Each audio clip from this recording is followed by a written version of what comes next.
On commence avec vos quotidiens nationaux. Après les chiffres et les résultats, place aux analyses. La Croix résume assez bien la situation. À gauche, au surlendemain de la défaite, la gauche sonnée, Valls déterminée.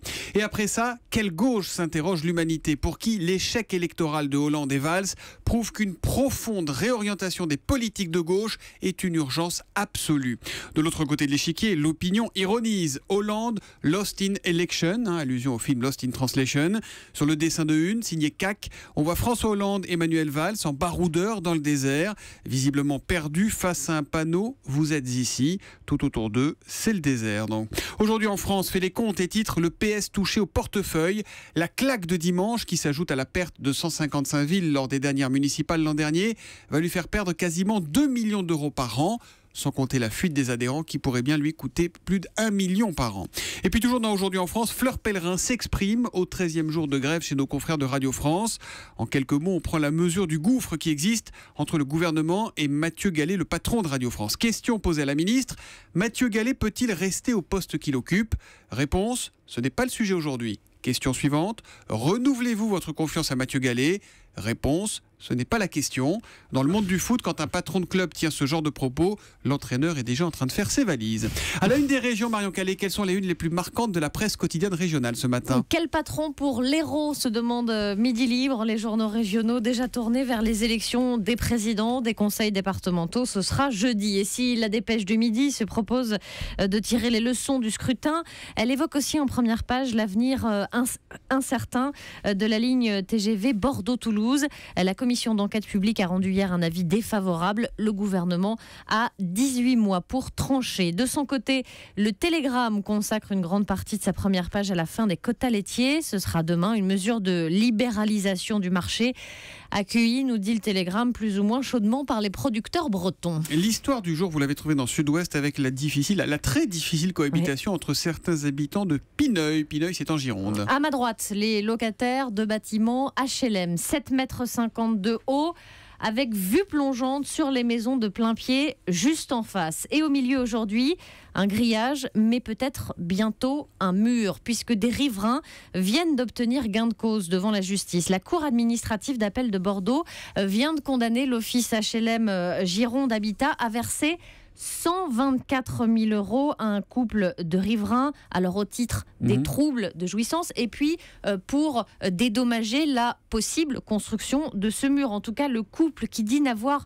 plus de vie depuis la construction du bâtiment voisin entend ériger ce mur. Nous avons fait une croix, disent-ils, sur la piscine, sur le jardin et les repas en dehors pendant l'été. Le couple qui dénonce le non-respect des règles de l'urbanisme et le manque d'informations de la part de la commune, et qui pourrait donc se séparer de ces logements HLM avec un mur. Voilà donc pour cette histoire à lire dans Sud-Ouest ce matin. La presse internationale, Jean-Philippe Ballas, on va en Ouzbékistan ce matin pour la énième élection de son président. Oui, attention, formidable exemple de démocratie. Avec Islam Karimov, 77 ans, sans cesse réélu depuis 1989. Alors cette fois, écoutez bien, il l'a emporté avec plus de 90% des voix et un taux de participation supérieur à 91%. Mais dis donc, ça sent bon la démocratie tout ça. Oui, je sens que vous avez des doutes sur le bon déroulement du scrutin. Je vous rassure, je vous emmène faire un tour sur le site de l'Agence nationale d'information d'Ouzbékistan. Les élections se sont passées dans le respect des normes et principes démocratiques. C'est écrit, aucune information au sujet de fraude ou violation n'a été reçue. La dernière phrase du communiqué lève les derniers doutes. Je cite, les journalistes ont reçu des réponses à toutes leurs questions. Mais il n'avait pas d'adversaire, Karimov ? Si, il y avait 3 autres candidats, mais qui appelaient tous à la réélection du président. D'accord. C'est ce qu'on appelle un front commun dès le premier tour. Alors c'est vrai qu'on est tenté d'en rire, d'ailleurs c'est ce qu'on fait, sauf que le président Karimov n'est pas un tendre. Arrestation, torture, exécution, son règne est régulièrement dénoncé par les organisations de défense des droits de l'homme. Elles estiment qu'il y a actuellement 12 000 prisonniers politiques et religieux en Ouzbékistan. Le magazine Newsweek a classé Karimov à la 9e place du classement des despotes. Oula. Et dans le New York Times, un opposant déclare « Cette élection est un triste cirque dont nous sommes tous les clowns.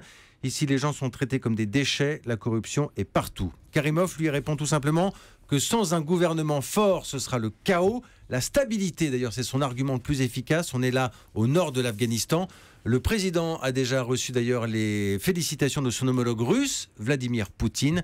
On vous a tout mis sur europe1.fr. Ne regardez pas trop droit dans les yeux, ça pourrait vous attirer des ennuis de regarder Karimov dans les yeux. Voilà. C'est donc dans la presse ouzbek ce matin. Enfin, pas complètement, parce que la parole n'est pas complètement libre dans la presse ouzbek. Vous avez compris. Ah bah dis donc, d'un roi à l'autre en quelque sorte. Les têtes couronnées tremblent, Axel de Tarlé. Vous nous emmenez en Angleterre. Le personnel du château de Windsor menace de faire grève. Mais qu'est-ce que c'est que cette affaire? Alors en Angleterre, ils ont passé la main.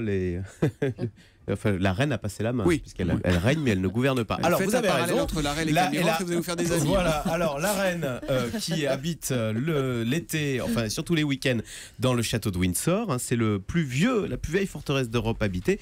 Figurez-vous qu'il y a 200 personnes qui y travaillent à son service. Et bien là-dessus, ils menacent de faire grève. Ils ont lancé une consultation. Pourquoi? Alors, je cite le syndicat qui regroupe 120 salariés sur ces 200 personnes qui travaillent à Windsor. Ils parlent de salaires scandaleusement mal payés. Et du coup, eh bien, ils disent qu'en fait, ils travaillent pour la reine, mais on les force. Enfin, ils font aussi des extras, comme organiser des visites, comme jouer les interprètes pour les touristes, puisque le château de Windsor est ouvert au public. Il y a 1 million de visiteurs chaque année.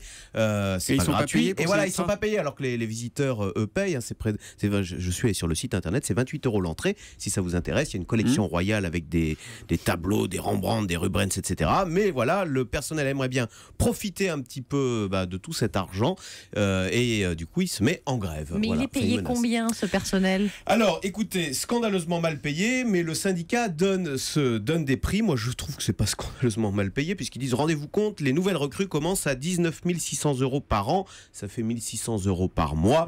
Mais enfin, donc c'est pas le bail. Alors c'est vrai que 1 600 € par mois, sans mauvais jeu de mots, avec la dame qui est dans sa chambre là-haut, là, à mon avis, qui passe mal. Ça n'est pas un salaire royal. Oh, joli, c'est donc à lire sur europe1.fr. À la télé ce soir, on va s'allonger sur le divan de Marc-Olivier Fogiel sur France 3, c'est à 23h15. C'est un canapé rouge, pas celui de Michel Drucker, mais celui de Marc-Olivier Fogiel, qui reprend les rênes de l'émission mythique d'Henri Chapier.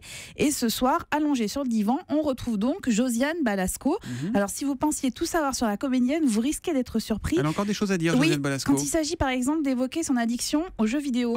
Quand j'étais plus jeune, j'ai joué à Lara Croft. Je sais pas si vous connaissez Lara Croft, qui était une des premières héroïnes de jeux vidéo, qui mourrait dans des conditions atroces si elle ratait son saut, et c'était trop violent. Mais à la fois, ce qui était assez sympa, c'est qu'elle pouvait faire des triples sauts périlleux, et là, ça remplit de bonheur, la possibilité de faire un triple saut périlleux. Et elle joue encore toutes les nuits, Josiane Balasco. Alors pas question, vous allez voir, de retracer en fait sa vie de façon linéaire, chronologique. En fait, l'idée est plutôt d'aborder des pans de sa personnalité et de retracer aussi sa vie à travers les gens qui l'ont marqué, comme Coluche. Et là encore, petite surprise. Je m'étais fait refaire le pif parce que j'en avais marre de ressembler à Michel. Et il m'avait dit un jour, il m'a dit, tu cherches à être belle? J'ai répondu non, j'ai plus envie de te ressembler, c'est différent. C'est vrai que la ressemblance entre Balasco et Coluche, maintenant qu'elle le dit.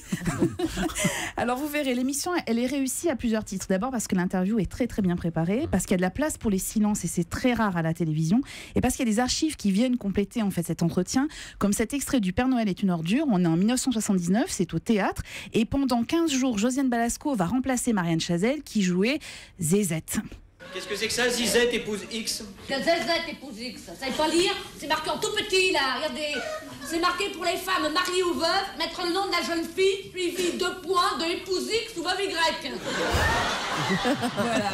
Voilà, exactement. Alors si vous n'avez pas encore découvert l'émission Le Divan avec Marc-Olivier Fogiel, c'est une bonne entrée en matière ce soir, et puis vraiment c'est entre émotion et humour, et c'est très réussi. Consultation gratuite sur France 3 à 23h15, Le Divan de Marc-Olivier Fogiel, très bonne émission. Son seul défaut, c'est d'être un tout petit peu tard quand même. C'est trop tard pour nous, 23h15. Vous pouvez regarder sur internet après. Oui, moi c'est ce que je fais. La vidéo à la demande, c'est ça. Sur Pleuse.fr. Bon, on fait un silence comme dans le divan. Silence, rideau sur le cul.